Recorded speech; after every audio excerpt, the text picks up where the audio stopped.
7h, 9h, Europe 1 matin. Il est l'heure de vos signatures Europe 1 du vendredi. Dans un instant, Eugénie Bastier pour sa revue de presse hebdo des idées. Bonjour Eugénie. Bonjour Dimitri. On parlera avec vous dans un instant de cinéma. Les gros qui font du cinéma. Oui.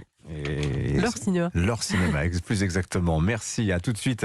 Catherine Ney, tout d'abord, est avec nous. Bonjour Catherine. Bonjour Dimitri, bonjour à tous. Catherine, vous revenez ce matin sur le bras d'honneur, les bras d'honneur du garde des Sceaux dans l'hémicycle cette semaine. L'histoire d'une journée politique où il n'y a que des perdants. C'était mardi. Oui. Dans l'hémicycle, premier acte, on discute dans l'hémicycle d'une proposition de loi à l'initiative d'Aurore Berger, la présidente du groupe Renaissance, pour étendre le champ d'application de la peine d'inéligibilité au cas de condamnation pour violence aggravée. Toute une liste pour lesquelles elle deviendrait obligatoire et non pas facultative. Un coup de com' après l'affaire Quatennens où le juge n'avait pas cru bon prononcer son inéligibilité. Alors d'abord, ce texte est mal passé en commission des lois où tous les groupes dénonçaient un dévoiement de la loi au service de l'émotion.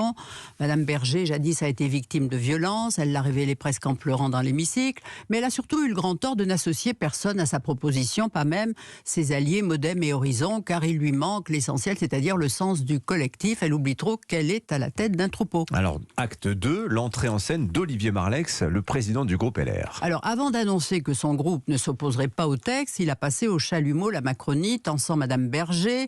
Avant de faire la morale aux autres, lui a-t-il dit, vous devriez vous offrir une séance d'introspection et dénoncer la liste de tous les mis en examen dans la majorité, dont au moins 2 anciens LR passés chez Macron.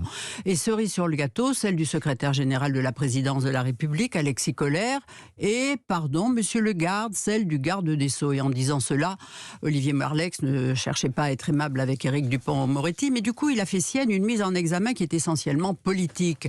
Les juges n'ont pas supporté sa nomination place Vendôme. Avocat, il était leur ennemi déclaré. La présidente du syndicat USM a parlé même de déclaration de guerre. Eh bien, il l'a eu et ça a commencé avec la perquisition de 12 heures au ministère, un grand théâtre où la justice ne s'est pas grandie, puis sa mise en examen du ministre. Et pourquoi ? Mais pour qu'il démissionne, bien sûr.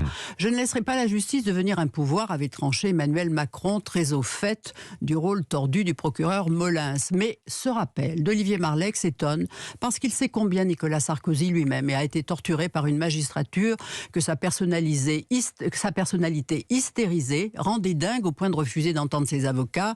Il les avait provoqués, on a vu le résultat. Alors le troisième acte, c'est donc le fameux bras d'honneur du ministre. Ben oui, quand on agite la muleta devant le taureau, il réagit, ce bras d'honneur, ou plutôt ce poignet d'honneur, parce que quand on voit l'image, vous voyez, c'est au poignet. Oui. Bon, un député LR l'a vu, s'en est offusqué, l'a dénoncé, un geste tout à fait inapproprié. Après cela, aller donner des leçons de maintien aux mélanchonistes, vous voyez. Mais c'est un fait. Quand Éric Dupond-Moretti entre dans l'hémicycle, il fait monter la température.